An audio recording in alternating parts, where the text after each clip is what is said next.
aflevering van Flashbacks en vandaag zit ik met niemand minder dan Ivano Willems. Lekker man. Broer, Hey. thanks voor je tijd alvast. Zeker weten man. Voordat we met de foto's gaan beginnen die je hebt gestuurd. Ivano Willems. Ivano is je echte naam volgens mij ook? Ja. Ja. Ivano Willems. Wat voor jongen is dat? Wat voor man? Ja, Inmiddels. Inmiddels, ja. Ik ben heel rustig. Heel rustig. Maar heel relaxed, heel creatief. Ja. Maar op momenten kan ik ook heel strak zijn. Oké. Heel strak. Er is altijd ruimte voor leuke dingen, grappen. Weet je, hou ik eigenlijk niet te vaak. Ja. Maar ik ben wel nog een hardwerkende ben. Dus de tijd is om serieus te zijn, dan ben ik ook serieus. Dus strak in de zin van, als er gewerkt moet worden, dan wordt er ook gewerkt. Ja, precies. Ja. Maar altijd wel met ruimte om een beetje grap te maken. Ja. Maar met grenzen, laat ik het zo Ja. zeggen. Als jouw ouders jou zouden moeten voorstellen of beschrijven, zouden ze die woorden ook gebruiken, denk je? Ja, dat zeggen dat ik vervelend ben, man. Ja? Ja, man. Ik zeg gewoon, ik ben gewoon een open. Oké. Te streng dus eigenlijk af en toe. Ik ben af en toe zelfs te streng voor mezelf. Oké. Dus ja, eigenlijk, ik wil ook zeggen, ik ben eigenlijk ook een perfectionist. Oké. Alles moet puntjes op de i. Puntjes op de i zijn, ja man. We gaan beginnen met de foto's. Zeker man. En je had het net over vervelend zijn, dus laten we gelijk beginnen met deze. Sowieso krijgen jullie dat allemaal in beeld te zien. Wat zien we hier eigenlijk? Kijk. Kijk de knieën. Ja. Dus dan weet je al. Nou, kijk, dit is een foto gemaakt bij mijn oma waarschijnlijk. Ja. Maar mijn blik die zegt gewoon dat ik iets heb gedaan. Ja. Kijk, ik moet wel zeggen, tot nu toe, ik ben wel iemand, ik ben heel creatief en ik zoek altijd mijn grenzen. Ja. Dus bijvoorbeeld als men tegen mij zegt van luister, doe dat niet, dan ga ik voor mezelf het risico bepalen. En dat was eigenlijk sinds kleins af. Tot hoever is doe dat niet? Sorry? Ja, tot hoever is doe dat niet, ga je dat opzoeken? Ja, Ja. snap je? Dus ik zie gewoon hier door mijn blik, weet ik van, weet je, dat mensen zeggen, hé, heel erg hoog, ik ben serieus. Juist, ja. Snap je? Ja. En dan zit je daar en misschien krijg je gelijk te horen, ja, wanneer je maar van werk is, dan weet je, dus dan weet je shit. Man. Ja. Ik krijg nu gewoon boeien van mijn oma en straks heb ik ook die van mijn moeder. Juist, ja. Snap je? Dus die blik die zegt gewoon alles van, ik ben gewoon bang, maar weet je, vrees voor de impact. Ja. En die knieën zeggen ook al. Ik was zeker buiten, zeker buiten. Ik speelde gewoon op de grond ergens gewoon, Ja. terwijl ik misschien niet daar moet zijn. We gaan de tweede foto pakken. Ja. Volgens mij vanaf mijn 8e zeg maar ben ik, zat ik in een koor. Ja. En vanuit daar zeg maar, had ik de kans om mezelf te kunnen doorontwikkelen. Okay. Dus mijn zangtalenten. En mijn moeder die had mij gewoon opeens ingeschreven op Festival Tumba. Okay. Voor de kinderen. Ja. Ja. Volgens mij dit is mijn laatste jaar, want ik ben 5 jaar meegedaan met Festival Tumba. En volgens mij de laatste 3 jaartjes zat ik in de prijs. Kijken. Nou, volgens mij dit was het laatste jaar. Ik was ongeveer al 14 jaar. Oké. Ja. En de koor was van kerk? Of? Nee, ik begon wel in de kerk zeg maar hier is gewoon een Tourfestival, dus het is gewoon, ja. je gaat gewoon tegen andere zangers gewoon festival doen. Dus. Hoe oud ben je erachter gekomen dat je talent had om te zien? Grappig gewoon, vanaf mijn 5e, Ja. nou, ik kom eigenlijk uit een muzikale familie, dus mijn opa die was echt een muzikaal, die speelde piano, bas, van alles eigenlijk. Ja. Dus vanaf mijn 5e moest ik van hem piano spelen. Oké. Ja. Dus eigenlijk van mijn 5 tot mijn, ik kan zeggen 8, 9, zo was ik alleen maar piano aan het spelen. Totdat mama zei van, die had me gewoon abrupt ingeschreven voor een festival in Tumba. Dus toen dacht ik van oké, dan ga ik zingen. Oké, dus je hebt eigenlijk daar ontdekt eigenlijk dat je het kon. Ja, kijk, vaak als je piano kan spelen, dan kan je tenminste een beetje toon houden. Zeg maar, snap je? En ja, op dat moment dacht ik van oké, wat moet ik hiermee? Dus ik wist dat ik keek naar video's. Dus je krijgt gewoon een Tumba en die moet je gaan zingen en proberen te winnen. Ja. Snap je? Dus op dat moment kreeg ik ook, hey, dit kan ik wel doen man. Piano en zingen. Ja. Ja, uiteindelijk heb ik gewoon verder gegaan met, ja eigenlijk met beide, want ik kan nog steeds piano spelen. Dus, ja. Als het goed is, doe je ook nu een beetje produceren. Ik produceer, ja. Dus dat heeft me wel geholpen, want ik produceer ook, ik maak beats, ik maak diverse genres, zeg maar. Maar dat komt eigenlijk door mijn muzikaliteit, zeg maar, en dat ik piano kan spelen, dat helpt me. Hoeveel tijd verdiep je eigenlijk daarin, dus in muziek maken? Tegenwoordig bijna, het enige wat ik doe is gewoon muziek maken. Je bedoelt, zeg maar, ontwikkeling daarvan, muziek, ook Ja. over de tijd dat ik vroeger erin. Nee, de ontwikkeling zeg maar, want ik kan eigenlijk ervan uitgaan dat je een tijdje alleen maar bezig bent met zingen. Klopt. Dat is een tijdje gestopt of minder geworden, laat me het zo zeggen. Ja. En toen zag ik ook dat je meer bezig was in de achtergrond. Klopt. Dus Klopt. hoeveel tijd steek je in jezelf om jezelf te ontwikkelen in de muziekwereld? Kijk, het gaat eigenlijk in fases, weet je. We zitten nu in 2024.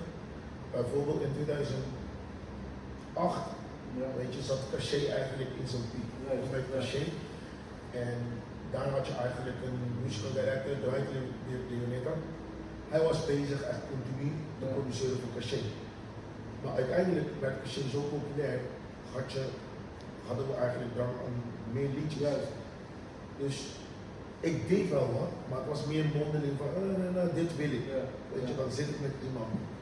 En rond 2008 dacht ik van, weet je, ik koop gewoon een piano en ik ga het zelf ook proberen te doen. Ja. En ik weet nog in 2012 kocht ik mijn eerste Mac. En toen begon ik met GarageBand en Logic. Oké, ja. Dus toen ben ik echt meer gaan produceren, maar wat je zegt, op dat moment dan ben je niet meer met jezelf bezig qua zang. Ja. Weet je, ik sta gewoon meer tijd in de techniek daarvan. Ja. En dan kom je weer in een fase van, dit kan ik maken. Dus dan ga je eigenlijk liedjes voor jezelf maken, dan komen de liedjes weer eruit. Dan komen weer nieuwe technologieën, dan leer je ook andere dingen, dus dan zet je weer liedjes dan terzijde. Weet je, het gaat eigenlijk meer gepaard van, hoeveel liedjes wil ik uitbrengen? Juist. En aan de hand daarvan ga je een soort van planning maken, weet je, ik wil zeg maar 1 liedje brengen. Vroeger was het 1 liedje binnen 5 maanden of zo. Dus dan ga je tijd besteden aan andere dingen, snap je? Dat is inderdaad zo. Vroeger kwam er eens in de zoveel tijd kwam er een, maar nu is het constant. Die kan je gewoon, ja, je moet gewoon relevant blijven. Hoe kan jij met die ontwikkeling mee? Het is moeilijk. Ja. Het is echt moeilijk. En vooral als je kijkt, voor mij toen, kwaliteit, wat mensen leuk vinden, is gedaan. Klopt. Snap je? Kijk, vroeger zong ik echt liedjes. Ja. Weet je, een liedje dat je gewoon in de auto kan zetten. Weet je, dan ga je gewoon rondrijden met je chickie. Ja. En dan moet je gewoon stil blijven, want die liedje die zegt ook alles, snap je? En ik was ook helemaal gek vroeger van Usher, Chris Brown, misschien ook R. Kelly tijd, weet je. Ja. Dus echt mensen die echt content hebben qua lyrics zeg maar. Maar ja, tegenwoordig, het moet makkelijk, anders gaat het niet verkopen. En Ja. dan wordt het moeilijk, want het gaat eigenlijk tegen jouw principes. Snap je? Ja, dat wou ik net vragen. Denk je dat de muziek niet wat makkelijker wordt gemaakt om het sneller uit te brengen? Alles. Je ziet het ook met eten. Ja. Weet je, alles gaat gewoon snel. Alles moet gewoon snel. Niemand heeft tijd meer om kijk, je ziet het ook bijvoorbeeld. Vroeger had je echte zangers, je had echte muzikanten. Ja. Je hoeft niet geen muzikant te zijn om hitjes te produceren. Ja. Je moet gewoon met die programma kunnen werken. Je moet gewoon je handigheid zoeken. Ja. Weet je, ik werk met boys in een studio die kennen helemaal geen muzikale termen. Ja. Maar die maken gewoon gruwelijke dingen waar ik zelf ervan kan leren en wil leren, Ja. snap je? Dus ik denk het gaat nu meer om talent en het gaat om het eindproduct. Juist. Daar gaat het om. Niemand gaat, zich zorgen maken, oh ja, ben je muzikant of niet. Het gaat om wat heb je geleverd. Ja, wat je kan. Wat je kan, ja klopt. We gaan naar de derde foto. Is dit. Ja. Je hebt het al net genoemd. Je was een tijdje in Caché. Klopt. Volgens mij zit een tijdje daarvoor al. Klopt man. Hier zat ik in No Game. Ja.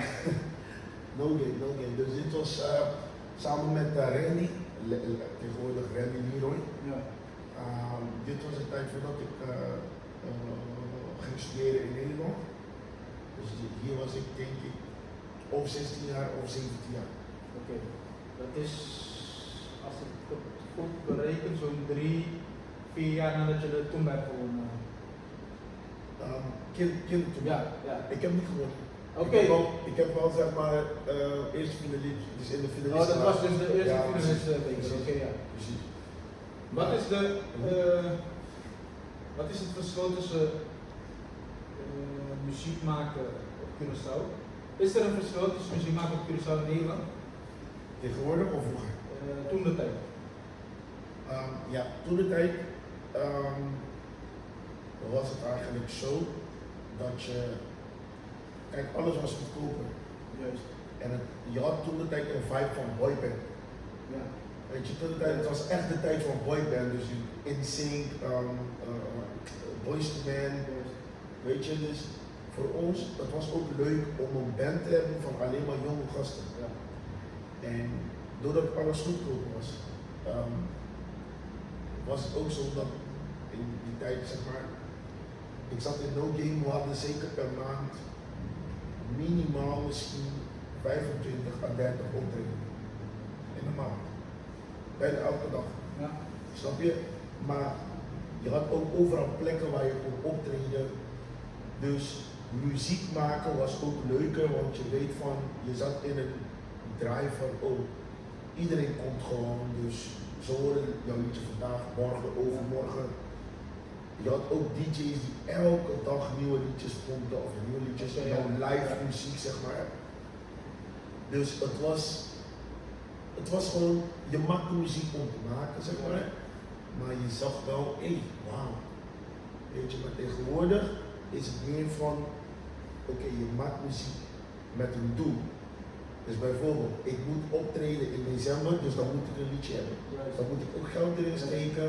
Op Curaçao is het ook anders, want ik zeg niet bij iedere DJ, maar het is wel bekend dat je bijvoorbeeld een beetje geld ook moet.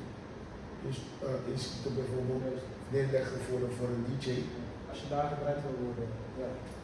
Snap je? Dus alles is nu meer competitief, zeg maar. Terwijl je vroeger gewoon, je maakte liedjes gewoon uit fun. Ja.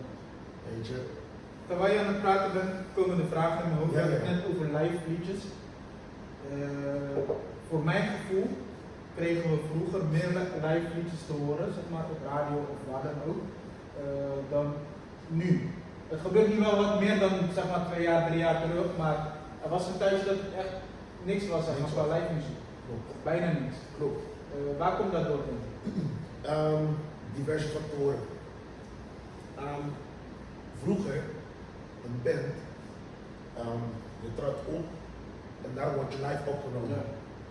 En ik zeg het je heel eerlijk, karakter gewoon, dus mindset van elke muzikant. Kijk, je speelt gewoon uit fun en er komt iets eruit.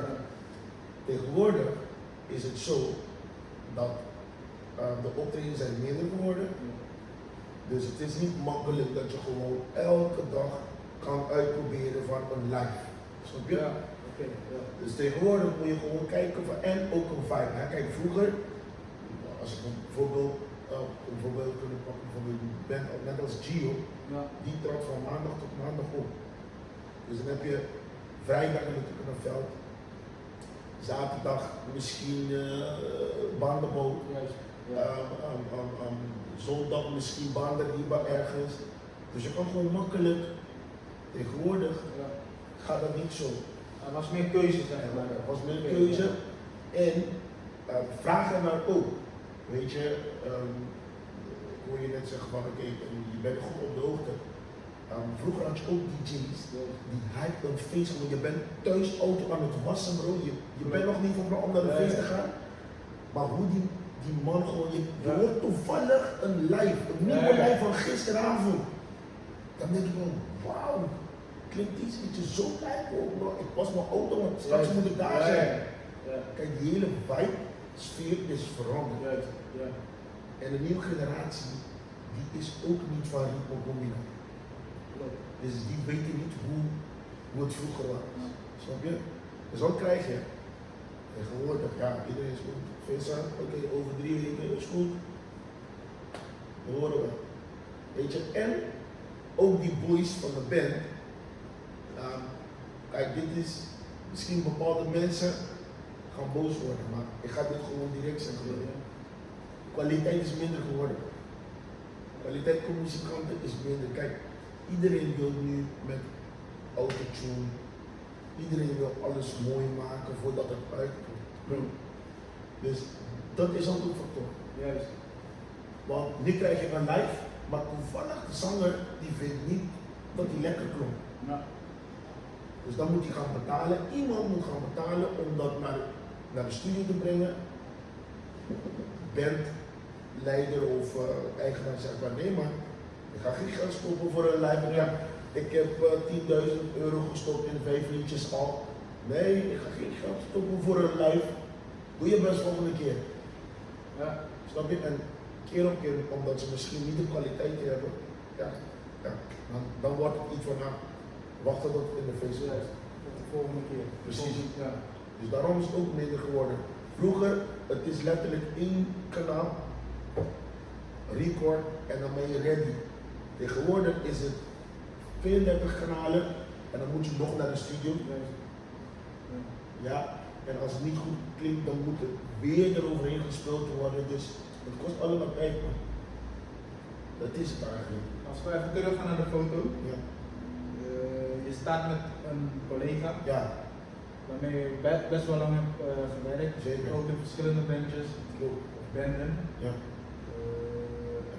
Ja. Wat betekent zo iemand voor jou? Kijk, ik zeg je eerlijk, Randy en ik, we hebben echt een hele goede band. En waarom? Want ik leerde Randy kennen op Stuyvesant, dus middelbare school. En hij was een jongen, volgens mij, deze guy die wist niet eens dat hij een talent had om te zingen. En ik zat vanaf kleins af al richting die zang. Hij speelde, hij was heel goed in baseball. Dus ik weet nog, we begonnen middelbare school en we moesten een soort van opstel maken van wie ben je? Ja. En toevallig had ik een soort van contest, zeg maar, wedstrijd, zangwedstrijd. En ik zat gewoon in de klas en altijd vroeger, ik zong gewoon in de klas met hard ook. Weet je, zoals moest ik docent even ook alsjeblieft. Ja. En op een gegeven moment zei ik tegen hem van, hé, doe dit voor me. En vaak, als ik een tweede stem ga pakken bij iemand die niet kan zingen, dan komt die bij jou. Ja. Of dan kan hij zijn toon niet. Net onder. Ja, precies. Dus deze man, oké, probeer deze. Eindstand. Ik zei, bro, kan je zingen? Nee, ik weet niet wat is, waarmee ik bezig ben. En zo begon het. Elke dag naar school.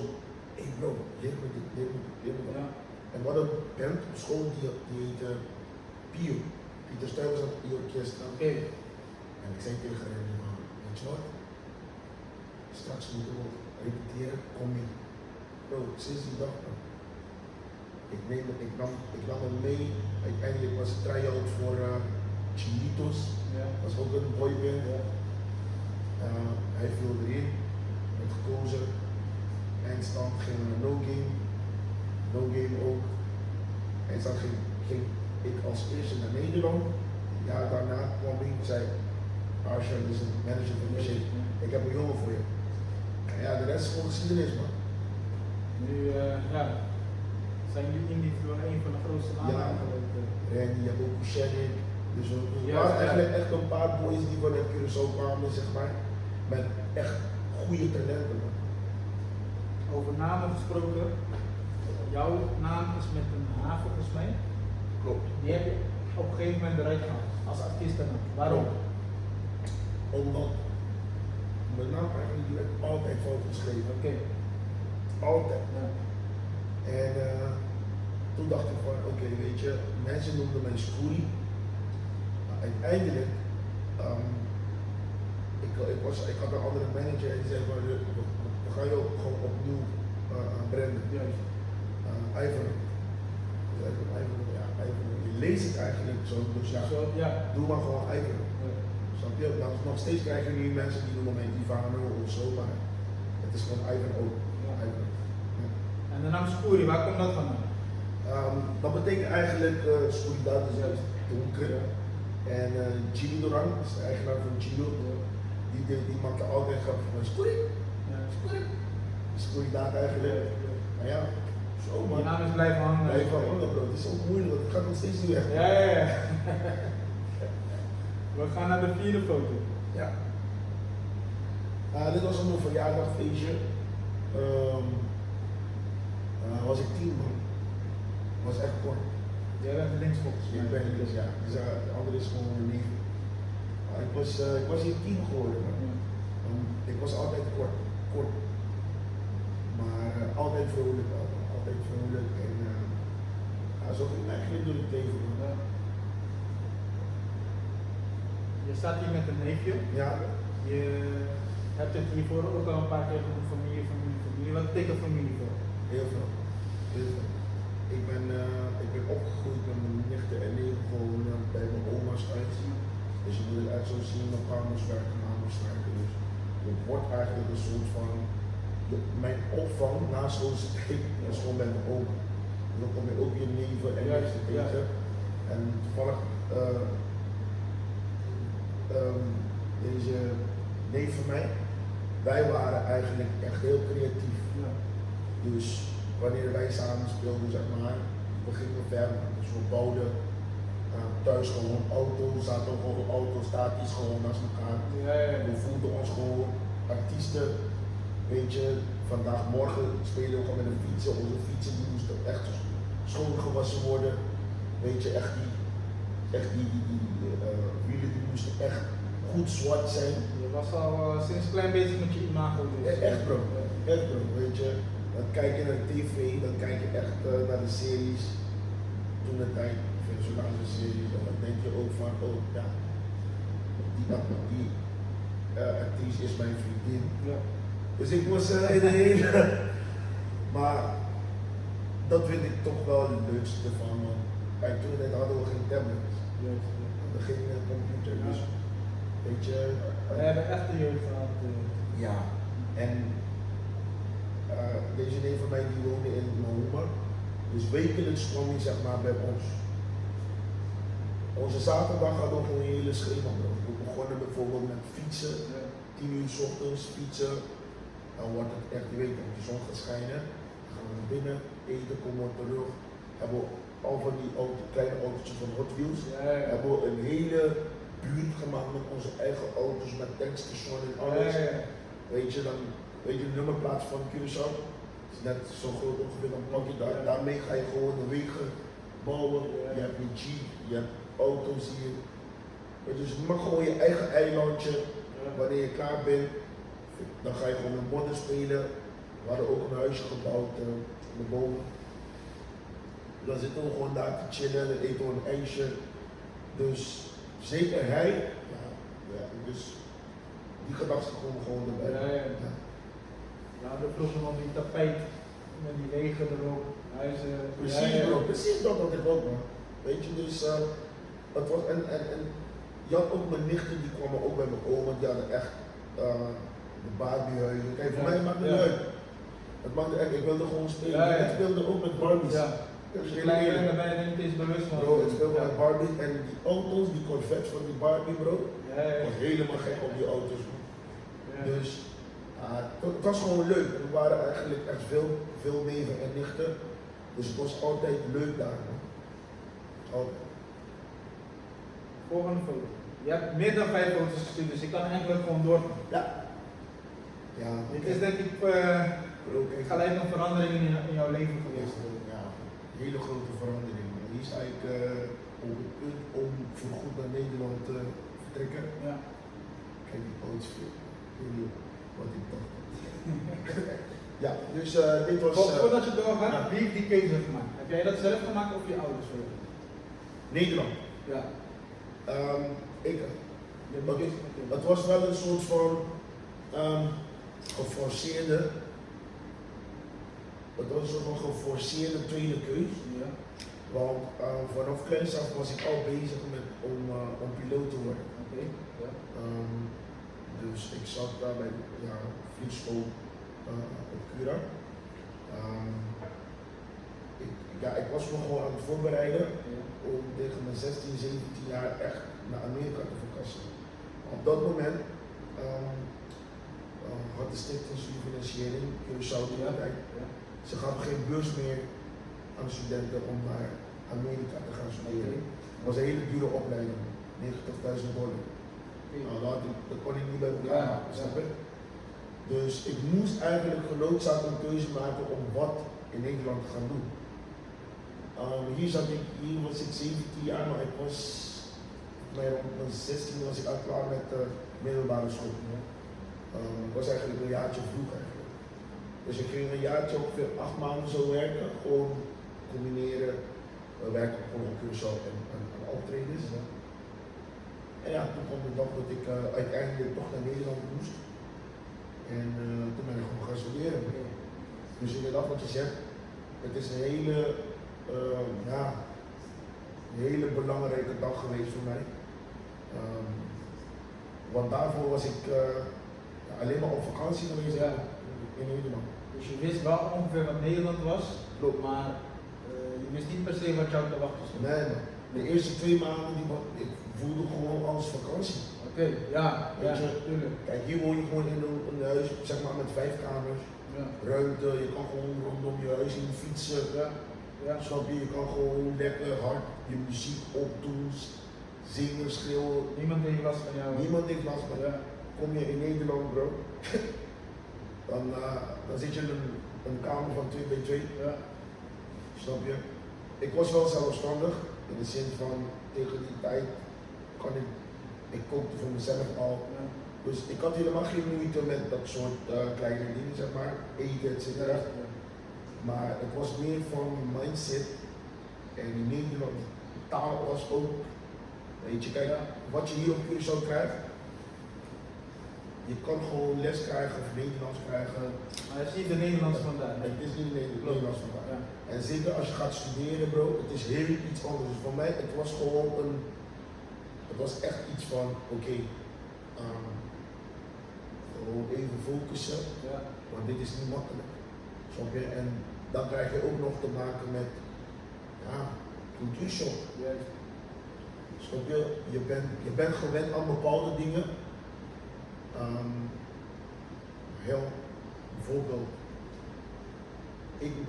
toen ik in Nederland aankwam bijvoorbeeld, de eerste 3 maanden had ik geen PC thuis.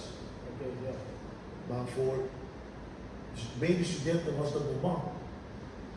Iedereen had, snap je? Iedereen had de beste computers thuis. Dus trouwens, ik ging informatica studeren. Dan heb je het zeker nodig. Bro, ik heb het gewoon, het is een must. Dus mijn leven was in het begin, ik moest gewoon op school blijven tot een uurtje of 8 zo. Maar die boys in de groep, die verwachten wel dat ik misschien die dag nog voor 10 uur iets moest blijven. Snap je? Dus ik moest gewoon op school blijven om dat te kunnen doen. En na 8 uur ga ik naar huis, dan moet ik nog koken. Snap je? Dus mijn leven was heel anders. Maar ja, het heeft me wel sterker gemaakt dan de man die ik ben vandaag. Je hebt eigenlijk al alles verteld over de foto. Is er een moment geweest in die periode waar je dacht van nee, ik ga terug? Nee man. Niet? Nee, ik zeg het jullie eerlijk, nee. Ik wilde al lang weg van Curaçao. Voor je beeldvorming, ik kreeg offerte om naar Gio te gaan, dus de echte band Gio. Ja. Maar toen dacht ik van, nee, maar het heeft geen nut. Weet je, Gio is echt een serieuze ding. Ja. En ik wist voor mezelf, ja, het is dubbel. Ik wist gewoon van, bro, ik wil gewoon een Curaçao. Ja. Ik wil iets anders gaan doen. Snap je? En ik dacht van, No Game heeft me geaccepteerd. Ja. No Game is een band, hun weten van het is een band van student, jongens komen en gaan. Ja. Als ik bij Gio zou gaan en uiteindelijk een jaartje zou zeggen van, weet je, ik ga weg, dan zou het een beetje voelen alsof ik weet niet wat ik wil. Ja. Dus toen heb ik die offerte eigenlijk niet geaccepteerd. Ik ging naar Nederland, zeg ik je eerlijk, van day one. Mijn eerste semester was bepalend voor mij. Mijn eerste semester was fucked up. Ik was op school. Ik wist van, bro, er is geen weg terug. Man. Niet vergeten, heel mijn jeugd was dat ik mij voorbereid om piloot te worden. Het kon op dat moment niet, dus ik had geen andere keuze. Waarom Nederland en geen Amerika? Wat ik zei, Nederland, voor mij ging alles om de studiefinanciering op dat moment. Oké, ja. Snap je? Nederland, in Amerika, ik kon naar Amerika gaan, maar dan moest mijn ouders op dat moment alles doen, snap je? Ja. Dat is het verschil. In Nederland krijg je, als je voor studiefinanciering had gekozen toen de tijd, ik weet niet hoe het nu tegenwoordig zit, maar dan krijg je huisvesting, dus je krijgt geld, zeg maar, voor boekengeld. Dus eigenlijk, je kan wel rondkomen als student. Snap je? Maar in Amerika, you're on your own. Ja. Klopt. Dat is eigenlijk een keuze geweest. Ja, dan is het snel gemaakt. Precies. Ook, ja. Snap je? We hadden 5 foto's kunnen doen. Ik ga er nog eentje kiezen. Ja, snoep jullie. Even kijken. Deze. Je hebt er al een beetje over gehad, hè? Klopt. Dit is waarschijnlijk dus Festival Tomorrow. Klopt. Ik wil eigenlijk jouw gevoel weten van de eerste keer dat je een podium opging. Ik zeg het je eerlijk. De eerste keer, dit was niet mijn eerste keer, maar ik weet wel, toen ik de eerste keer op de stage van Festival kom, je ziet iedereen daar fanatiek. Ik was ziek. Ik had koorts. Weet ik nog. De eerste keer had ik koorts. Ik moest gewoon gaan zingen toch, ja, ik ben al daar. Juist. Dus ik weet bro, ik stond gewoon daar, gewoon pas en gewoon te kijken, iedereen daar. Bro, ik weet niet eens of ik doorging. Volgens mij ging ik niet eens door, man. Ik ging niet eens door. Dus volgend jaar kwam ik, niemand kon het beseffen dat ik dezelfde jongen was. Oké. Omdat ik heel energiek ben. Ja. Maar bro, ik was erg ziek. Ik ging toch daar, en het was ook mijn eerste keer, dus ik kom daar, ik zie boem vol iedereen daar staan te kijken en jij moet gewoon zingen. Ja. Dus het was leuk, maar het was een combinatie van, wauw, wat is dit nou? En ook ziek zijn. Juist. Maar dat heeft me weer sterk gemaakt, want ik dacht, volgend jaar iets anders. Ja, dan weet je al wat je te wachten stond. Precies. Dus wat ik al zei, ik was altijd iemand ook die de grenzen opzocht, dus eigenlijk ik ben niet shy.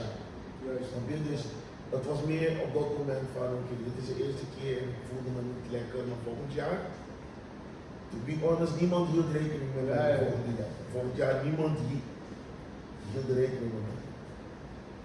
Even nog, als je de jongeren die nu aan het kijken zijn, advies zou kunnen geven, of ze nou willen zingen, piano spelen, voetballen, wat dan ook, wat voor advies zou je hun kunnen geven om hun doelen te bereiken? Kijk, alles wat je doet in het leven, ga ervoor. Laat niemand jou zeggen van, nee man, je kan dit niet, of investeer gewoon in jezelf. Ja. Alles wat je wil doen. Zoals je kijkt tegenwoordig, school is niet alles. Maar het is wel belangrijk voor de basis. Snap je? Dus wat ik daarmee wil zeggen, ik had vroeger de mentaliteit dat door school is echt goed geschoold te zijn, de hoogste studies zeg maar, te bereiken, dat je miljonair kan worden. Dat kan. Maar dezelfde tijd, als je een passie hebt, ben je stratenmaker, ben je, noem maar op. Weet je, maak het jouw passie, Ja. neem het serieus, behandel jezelf serieus en ga ervoor. Weet je, doe gewoon iets wat jij lekker vindt vanuit je hart. En dan ben je bereid om elke ochtend, maakt niet uit hoe het eruit ziet, je bent bereid om dat de best gewoon ervan te maken. Ja. En wat ik weer zeg, laat niemand jou zeggen van, hé nee maar, beter ga je dit doen. Beter ga je dit doen. Nee. Sterk advies. Ja bro. Ik heb mijn laatste vraag voor jou, maar in 2 delen. Ja, is goed. Ik wil van jou horen, jouw diepste punt in jouw carrière. Ja. En daarna wil ik jouw hoogtepunt horen. Mijn diepste punt in mijn carrière. Op een gegeven moment had ik het gevoel, en ik praat gewoon ook heel open erover, ik had het gevoel dat ik te hard mijn best doe, of deed, en iets, nou, laat ik het zo formuleren. Op een gegeven moment was ik zo goed bezig voor mezelf en ik wist het, maar ik zocht de bevestiging bij andere mensen. Oké, ja. Snap je? En wat gebeurt er?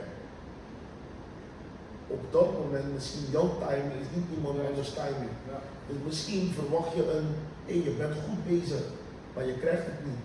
En op dat moment dacht ik van, wauw man, ik investeer zoveel tijd in muziek, Ja.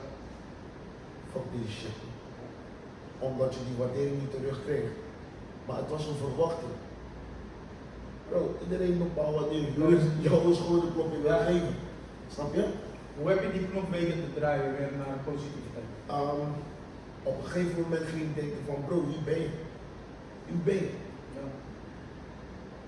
En dit wat ik nu ga zeggen, misschien veel mensen die dit kijken, die mij kennen, die zeggen van ja, maar ik merk het. Vroeger bijvoorbeeld, als we het over muziek, ik maakte muziek en dan had ik iets van, weet je, ik moet muziek maken zodat het eruit zou komen en dat het aanslaat en dat ik blij ben. Ja. En op een gegeven moment dacht ik van bro, voordat je zanger was en alles, je bent een muzikant. Ja. Dus ik gebruik mijn piano als therapie. Wat bedoel ik daarmee? Al zit ik 5 minuten even thuis en ik speel iets, bro, ik voel me zo goed. Misschien maak ik zelf de beste muziek op dat moment. As long dat ik blij ben met wat ik op dat moment heb gemaakt, bro, het hoeft niet eens voor mij uitgebracht te worden. Ja. Ik ben blij. Ik heb eigenlijk mijn gevoel eventjes kwijt kunnen raken. Weet je hoeveel liedjes ik heb die nooit uitgebracht zijn? Mensen komen bij mij, wat doe je? Maar het waren liedjes die ik in bepaalde momenten had gemaakt. En dan dacht ik van, hey, nu ben ik beter geworden, dus ik doe dat niet. Het is eigenlijk op dat moment jouw dagboek. Mijn dagboek geweest, weet je. En op dat moment dacht ik van, oké, weet je, ik wilde me een beetje blij voelen. Ja. Ik maakte bijvoorbeeld een roadfire. Ja. Maar misschien, we zaten in, ik noem maar op, we zaten in juni. Denk je van, wat ga je nu met de roadfire doen? Ja. Maar bro, ik voelde me blij, want ik heb die roadfire Ja. gedaan. Misschien tegen januari, wanneer de carnavalsperiode is, dan hoor ik die roodfire en denk ik van bro, waarmee was je bezig? Ja. Maar op dat moment, snap je? Ja. En misschien heel vroeger, dan had ik die roodfire naar iemand gestuurd. Hé, moet ik dit uitbrengen? Nee, dat is niet trouw. Ja, ja. Weet je? Ja. Dus daarom zeg ik weer, zorg ervoor dat jij blij bent. Ja. Het is een dieptepunt geweest. Op dat moment ging ik echt werken aan mezelf. En een hoogtepunt, ik denk, mijn zoontje man. Ik ben 6 maanden terug papa geworden. Oké. En het is gewoon een trotse moment. Hoe heeft dat jou, ja, het is eigenlijk de laatste vraag, maar ja, dit moet ik door. Hoe heeft dat jouw leven veranderd? Kijk, heel eerlijk, ik was er klaar voor. Ja. Was ik klaar voor, maar er komt zoveel dingen erbij kijken. En wat ik al zeg, hij is zo vrolijk. Dus, kijk, ik ben ook vrolijk. Snap je? Dat heb ik altijd geleerd. Je dag bepaal je zelf, hoe je opstaat. Weet je, als ik in de ochtend zeg, shit man, ik heb geen zin voor dat bro. De hele dag gaat ook zo. Ja. Snap je? Maar hij geeft me juist de kracht man. Geef me juist de kracht. Voor je beeldvorming, nu ga ik meedoen met Festival Tumba. En dan heb ik iets van bro, ik moet gewoon, hij komt binnenkort op Cura, dus ik ben eigenlijk een paar weken eerder gekomen. Dan denk ik van, bro, ik kan niet een soort voor, just for the fun. Juist, ja. Weet je? Nu heb je een extra reden om het te doen. Om het goed te doen. Ja. Snap je? Dus hij geeft me gewoon kracht man. Hij geeft me gewoon kracht. 6 maanden terug, als je, laten we zeggen, nu naar een jaar terug gaat kijken, Ja. zie je een grote verschil tussen de Ivanhoe van een jaar terug en de Ivanhoe van nu? Wel in de opzicht van goed nadenken wat je doet. Ja. Weet je, kijk, vroeger kon ik gewoon spontaan gewoon een beslissing nemen. Ja. En nu, dan neem je een beslissing, je gaat ook nadenken van oké, en ik denk het gaat alleen maar erger worden, erger in de zin van, ik ga me telkens afvragen van oké, zou je misschien trots op mij zijn als ik dit doe? Ja. Weet je, wat voor voorbeeld zou ik aan hem willen geven? Juist. Hoe ben ik zelf opgevoed? Ja. Hoe heeft mijn vader het gedaan? Ja. Snap je? Dus ik denk, je gaat wel het verbanden even proberen. Hoe ga ik voor mijn kind willen zijn?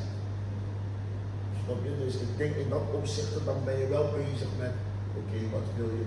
Juist. Weet je? Je zei ook, je bent er klaar voor. Is het ook een bewuste keuze geweest op dat moment? Ja, maar het was een bewuste keuze. Het was echt een bewuste keuze. Wat ik al zei, kijk, ik ging naar Nederland om te studeren. Ja. En inmiddels heb ik mijn studies afgerond. Alleen maar na mijn studie had ik iets van shit, maar ik wil nog bepaalde dingen doen. Ja, ja. Dus dan ga je echt blijven dromen van, weet je, focussen op je doelen. Maar dan denk je van, hé, wow, weet je, je leeftijd die wordt ook, weet je, dus. En ik wilde voor mezelf, wanneer mijn kind zou komen, dat ik hem alles zou kon geven. Ja. Snap je? En niet dat ik hem ga verwennen. Snap je? Want hij krijgt normaliter gewoon van mij een Antilliaanse oor. Precies. Juist. Snap je? Ja. En je weet het zelf, leven is duur geworden. Ja. Snap je? Dus dan vraag ik ook mezelf af van, wauw. Dus alles op zijn tijd. Misschien had ik deze keuze misschien een paar jaartjes teruggenomen. En dan was ik misschien niet de man die was vandaag. Snap je? Dus ik denk wel, alles gebeurt voor een reden. Alles op zijn tijd ook. Als het voor jou is, dan is het voor jou. Maar als je ervoor moet gaan, dan moet je ook ervoor gaan. Zorg ervoor dat wanneer die trein komt, dat je erin kan springen. Juist. Want je weet nooit als diezelfde trein, misschien komt er een betere trein. Maar misschien was die trein ook goed. Ja. En uiteindelijk kom je toch waar je wil zijn. Klopt. Dat is het man. Nu ga ik niet eens meer vragen stellen, maar dat is een mooie afsluiting eigenlijk. Dankjewel. Ivanhoe, wat kunnen de mensen hier volgen? Of stalken? Official Ivanhoe, ja, start me gewoon maar official Ivanhoe. En je weet. Doe het wel. Naam komt in de beschrijving te staan, Ja. dus kijk in de beschrijving, kun je hem volgen.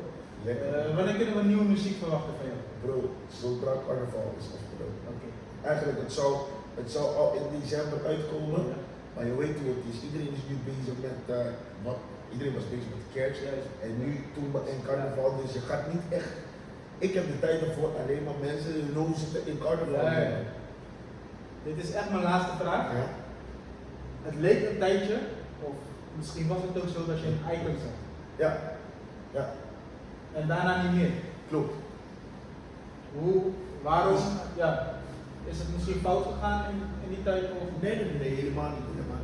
Kijk, in eerste instantie wat je zelf zei, ik ben een producer. Ja. En het plan was dat ik voor IJs zou gaan produceren. Dat heb ik ook gedaan. Uiteindelijk was wel de bedoeling dat ik naar Cura terug zou komen. Oké, ja. Snap je? Maar het was net tijdens de tijd van COVID. Ja. Snap je? Dus het was overal een beetje onzeker. Ja. En bij mij, ik nam gewoon de beslissing van, weet je, ik ga niet. Maar kijk, muziek is niet mijn main verdienste, zeg maar. Ja. Snap je? Dus ik werk ook zeg maar gewoon als in IT. Dus voor mij was het meer van oké, ik moet wel een stabiele baan hebben, of stabiel voor mezelf kunnen opstarten, of verder kunnen gaan trouwens. Anders kom ik niet naar Curaçao, want ik zit niet meer op de leeftijd dat ik voor een band naar Curaçao zou komen. Ja. Dus dat was het eigenlijk. En ja, het waren wel goede gesprekken, want ik was eigenlijk echt realistisch vanaf day one. Ja. Van luister, kijk, ik kan voor jullie produceren. Het liefst zou ik helemaal geen liedjes willen zingen. Ja. Maar ja, het eerste liedje van Icons had hij ook gemaakt, zeg maar. Ja.